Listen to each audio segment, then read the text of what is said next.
Karnataka Maharashtra border ઉપર એક 27 વર્ષનો યુવાન બકરા ચલાવતો હોય છે ત્યારે તેના એક મિત્રનો ફોન આવે છે અને કહે છે કે તે યુપીએસસી પાસ કરી છે અને 551મો રેન્ક મેળવ્યો છે। આ સાંભળીને તે કબીલા તરફ જાય છે। ત્યાં તેનો પરિવાર તાડપત્રી બાંધીને રહેતો હોય છે।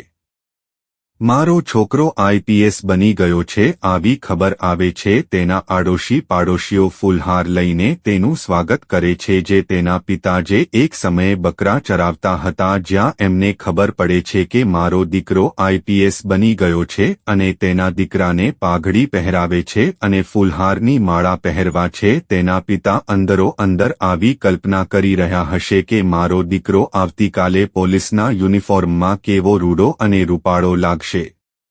ગોવાળાનો દીકરો આઈપીએસ બની શકે છે તો તમે કેમ નહીં? આ એક સરસ મજાનું પ્રેરણા સ્ત્રોત ઉદાહરણ છે।